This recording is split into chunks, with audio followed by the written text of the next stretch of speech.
This is the book of Ecclesiastes. It's the book of Ecclesiastes, chapter 3. Point is verse 8, and it reads, I'm going to start up. It's the Ecclesiastes, chapter 3. I'm going to start at verse 1, and it reads, To everything there is a season and a time to every purpose under the heaven. A time to be born and a time to die, a time to plant and a time to be plucked up that which is planted.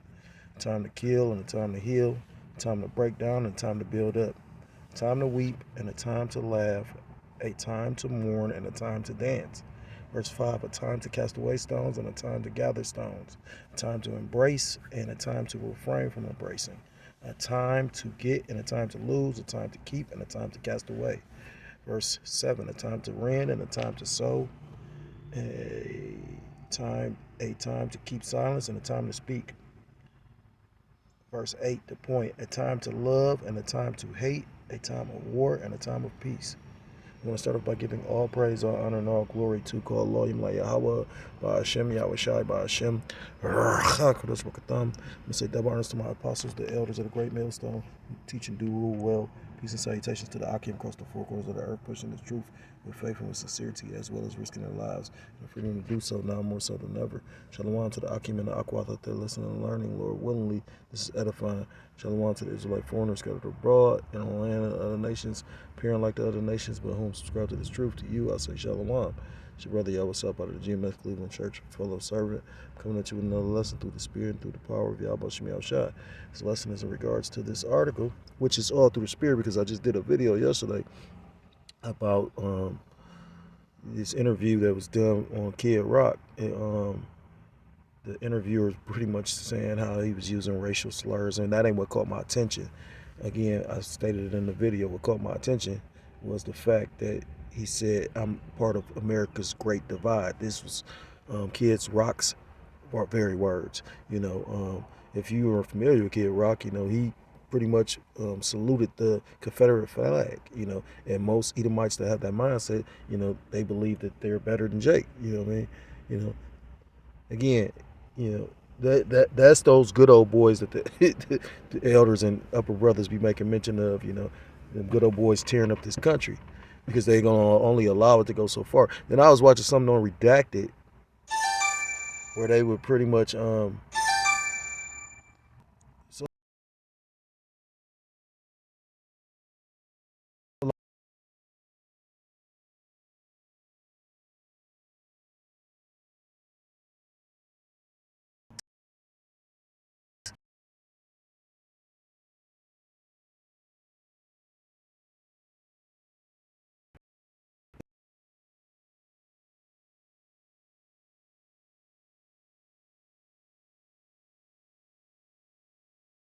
Jake and the migrants, which are Jakes as well, you know what I mean? So this is this devil being crafty, and no matter um, how many like how sly you think he is, or the position that the Most High put him in is destined for you to be brought low.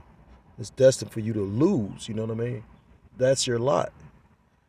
But I just took this through the Spirit because, like I said, I just did a video about this yesterday, and it's just funny. White supremacist propaganda surges nationally in Ohio, and then it's funny because when you go into we're from Cleveland. I'm part of the GMS Cleveland Church, and if you should be aware of the Huff riots. Those were actually riots that took place in our city where Jake got so Jake was, I don't know what kind of spirit Jake was in. I don't know what to say he was in the spirit. But at the same time, Jake was so like in the spirit, like in a spirit, in the spirit. You know I don't know. Like I know Jake burnt down their own property. Jake was so angry. You know That's when you got, like I said, you had the black nationalists and shit like that. So, with that all being said, they're like, I just read an article about this the other day. They was talking about how they was promoting this, white supremacism or white nationalism in Jake neighborhoods. So I don't know if that's in Huff. So I don't know if that's them trying to be funny or just not realizing where they at or what. It says the Patriot Front marches in Chardon, Ohio. That's your race wars. The distribution of reached a record high for the second consecutive year in 2023. I wonder if they're on any kind of watch list, this Patriot Front. Why it matters, Ohio ranks second behind Texas among all states for such incidents, which included the distribution of racist, anti-Semitic, and anti-LGBTQ materials, according to the Anti-Defamation League's annual report. Well, maybe. Well, of course they on some kind of list if they on the Anti-Defamation League's list because they supposed to be. Driving the news last week, residents in Cleveland, predominantly black Huff neighborhood. See, right, I read something about this briefly. It says discover flyers with racist images and contact information for the Ku Klux Klan. And like I said again, it makes you question because, like I said again, Huff is, always been a Jake neighborhood, and it's still to this day, and it's an impoverished Jake neighborhood. So why would they do that? I take it these devils, making telegraphing the punch, put it like that. Last week, I read that similar flyers were spotted in other Northeast Ohio communities, including Akron. So that was a quick brief little thing, which is cool. I'm gonna copy that real quick, Salakia. And point being is the scriptures talk about it's gonna be many race riots and wars. I'm gonna get this. So this is the book of book of Matthew chapter 24. I'm gonna start at verse 1. Lord willingly, this will be an edifying lesson. This is Matthew chapter 24 and verse 1, and it reads, and Yahushua went out and departed from the temple, and his disciples came to him to show him the buildings of the temple. And Yahushua said unto them, see ye not all these things? Verily I say unto you, there shall not be left here one stone upon another that shall not be thrown down. As he sat upon the Mount of Olives, the disciples came unto him privately, saying, tell us, when shall these things be, and what shall be the sign of thy coming and the end of the world? And Yahushua answered and said unto them, take heed that no man deceive you, for many shall come in my name, saying, I am Mashiach, and shall deceive many. And ye shall hear of wars and rumors of wars. See that ye be not troubled, for all these things must come to pass, but the end is not yet. For nation shall rise against nation, and kingdom against kingdom, and there shall be famines, and pestilences, and earthquakes in diverse places.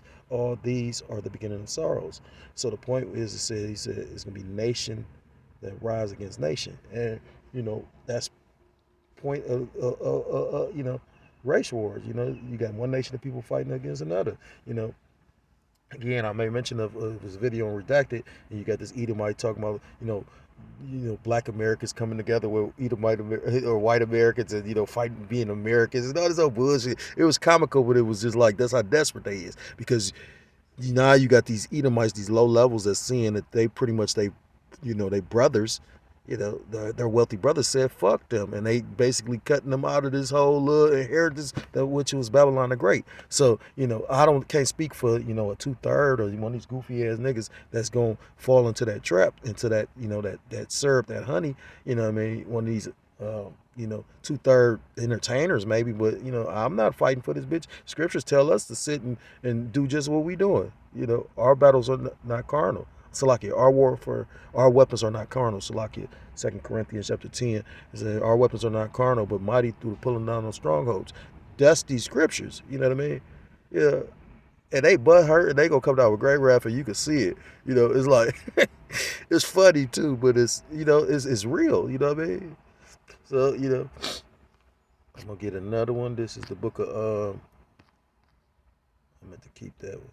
It's the book of, Second Ezra chapter 15. I'm gonna start at verse 1, and it reads, behold, speak thou in the ears of my people the words of prophecy which I will put in thy mouth, saith the Lord Yahweh Bashem Yahushua, and cause them to be written in paper, for they are faithful and true. So meaning all the prophecies, all these, ancient prophecies gonna come to pass. Yeah. And we only got a few left, you know what I mean? The major ones that we're waiting on is, the mass implication of, the charagma, and then, that World War III. Fear not the imaginations against thee, let not the incredulity or the disbelief of them trouble thee that speak against thee. You got Israelite camps that speak against what the charagma is. So either you're truly blinded, or the Lord got you set up to be, deceit to the nation.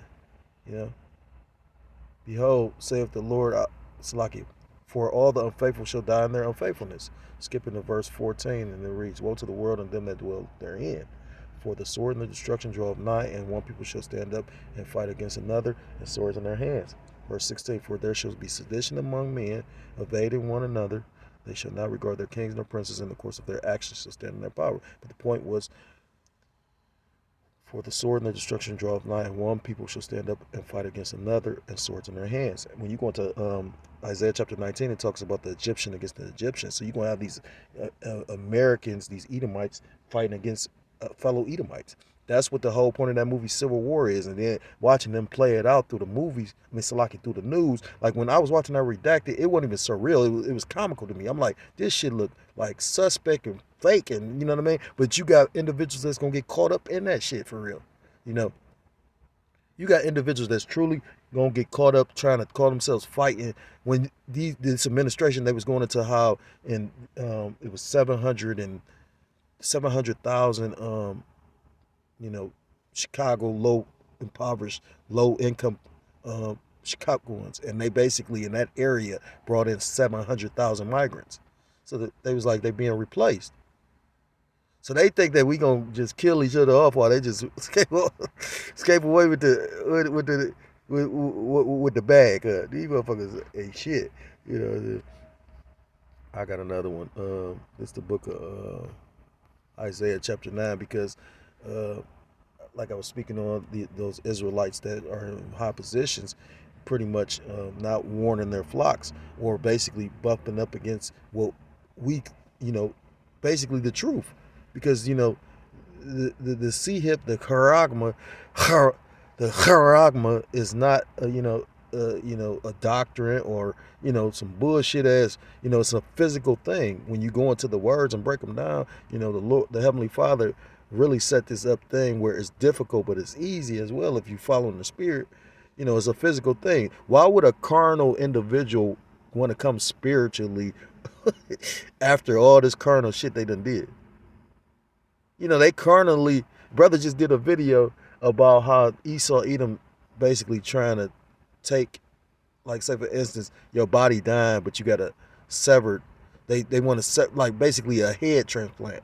So say for instance, you got a good body, but the person's brain dead. Well, they want to take maybe a older, like, like how that Rothschild, who was that, David Rothschild, they kept on having them heart replacements, and showing you how the will of Yahweh Shem Yahushua is to tell you in the book of Sirach chapter 18, all things obey his will, dividing the holy things from the profane. And that man had the money. If the Lord Yahweh Shem Yahushua allowed him to keep doing it, he'd have keep on being able to get hearts, because those hearts transplants supposed to go by pretty much where you at on the list. So how the fuck did he get 7? And I think it was like 1 each year or some shit like that. I don't want to lie though, but I know he had 7, and I remember hearing that on the 7th one, that's when the Most High basically stopped it, like took him out on completion. Man's goings is of the Lord. You know what I mean? But point I was making is about how you gonna have our you got other camps bucking up to what the truth is, and that's why the Lord gonna judge them. It talks about that in the book of Jeremiah chapter 3, false pastors. But here's one. This is the book of Isaiah chapter 9 and verse 16, and it reads, for the leaders of this people cause them to err, and they that lead, Salaki, for the leaders of this people cause them to err, and they that are led of them are destroyed.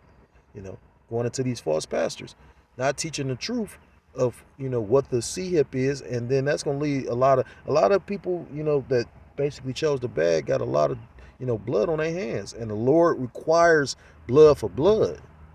Verse 17, therefore the Lord Yahweh shall have no joy in their young men, neither shall have mercy on their fatherless and widows. For everyone is a hypocrite and an evildoer, and every mouth speaketh folly. For all this his anger is not turned away, but his hand is stretched out still. For wickedness burneth as the fire, it shall devour the briars and the thorns, and shall kindle in the thickets of the forest, and they shall mount up like the lifting up of smoke. through the wrath of the Lord Yahweh Bashim Yahushua host is the land darkened, and the people shall be as the fuel of the fire. No man shall spare his brother. I quoted Isaiah 19, the Egyptian versus Egyptian, and pretty much, this is just setting the stage for the Jacob's trouble. You know what I mean? It's gonna be a very fucked up time. And I read that in Ecclesiastes, a time for war, a time for peace. Well, you got the time for war coming because we out of the time of peace. Before, we can get, the kingdom, the Lord is gonna set up, you know, pure D hell, you know what I mean? Which is the grave, you know what I mean? A lot of people about to die. The scriptures talk about blood to the horse's bridle in the book of Revelation. So, a lot of people about to die. And that's when you're going to have your Jacob's trouble. Because Jacob, or you Israelites, is going to catch the most hell. And then, like I said again, when you watch this devil's move, he brought other Israelites, because they keep on talking about pretty much from Venezuela, who have a totally different mindset, as opposed to like Jake think that they used to going through shit, which they are, but not to the extent of some of them, Jake. And then a lot of them are like just put it like this, they got a different spirit. I remember elders bringing up, you got an Issacharite that's really in Mexico that might be a part of the cartel that will take a pocket knife and try to cut your fucking head off and be patient doing it. You know what I mean? So, you know what I mean? Like, again, it's totally different. That's just like when brothers go out of town. You will see the different spirits on different, regions. This is the book of Jeremiah, chapter 30. I'm gonna start at verse 4, and it reads, "And these are the words that the Lord Yahweh Bashim Yahushua spake concerning Israel and concerning Judah. For thus saith the Lord Yahweh Bashim Yahushua, we have heard a voice of trembling, of fear, and not of peace." Verse 6, Ask ye now and see whether a man doth travail with child. Wherefore do I see every man with his hands on his loins as a woman in travail, and all faces are turned into paleness. Because when a man isn't feeling secure, or he knows he can't protect his family, that makes a man fear. Well, it's a spirit because the brother literally put a video in there talking about the Lord didn't give us a spirit of fear. Yeah, because we actually had the foreknowledge. We have the eye salve. We know that the Lord pretty much is going to be with us if we are the part of the elect. And Lord willing, I pray I'm of that number. You know what I mean?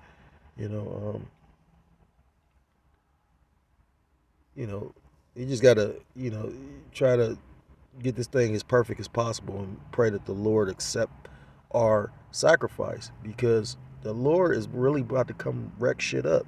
And that's why you're gonna have a lot of men in fear. Shit, you gonna have men in the Lord in fear to a degree. So verse 7, at last, for that day is great, so that none is like it. It is even the time of Jacob's trouble, but he shall be saved out of it. And who is the he?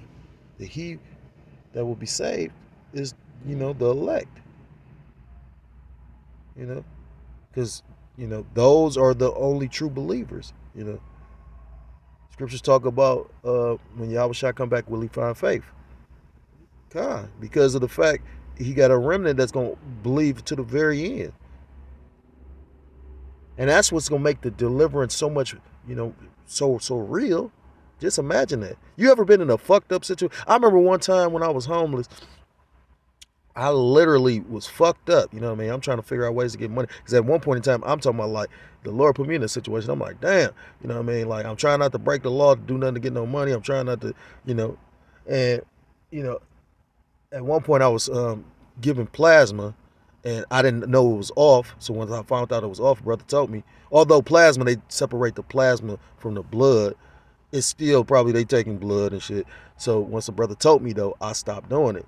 So I fucked up and I called myself trying to do something, and it just seemed like the Lord had me in a low position, and I broke down. I start I start crying, and I asked the Lord, "Damn, what you want me to do, Lord?" You know what I mean?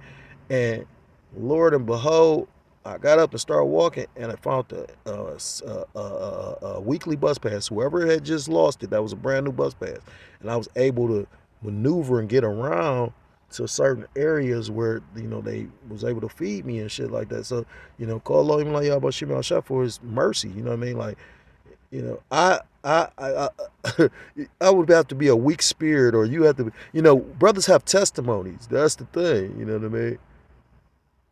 Some brothers probably got greater ones, but nonetheless, brothers got testimonies, and that's why, you know, like they about to have trouble with us. You know, but you know, I'm gonna end the lesson with that because it ended on a good point.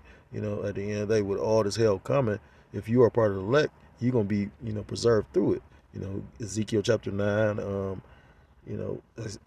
Psalms chapter 91, and multitudes of other scriptures. You know what I mean? The Lord is gonna protect His elect because you are one of the stars of the show. You know what I mean? You are favored. You know, that's what it means to be highly favored. You know what I mean? To be blessed, to be one of the elect. You know what I mean? Gold, silver, land, slaves. Those are blessings, but the true blessing is to be part of the elect. So if you're a so-called Black, Hispanic, Native American, Seminole, Indian, West Indian, or Haitian, I implore you to come back to the laws, statutes, and commandments of your power, whose true name in the Hebrew is Yahweh, Hashem Yahushua, or you will be destroyed. With that, I want to give all praise, all honor, and all glory to call Elohim La Yahweh, Hashem Yahushua, Hashem I say double honor to my apostles, the elders of the great millstone, teach and do rule well. Peace and salutations to the Akim across the four corners of the earth, pushing the truth with faith and with sincerity, as well as risking their lives and the freedom to do so now more so than ever. Shalom to the Akim and the Aqua for listening and learning. Lord willingly, this is edifying. Shalom to the Israelite foreigners scattered abroad in the land of other nations, appearing like the other nations. Subscribe to this truth. To you, I say shalom. Till next time, shalom, shalom. Kwam Yasharallah. Shalom.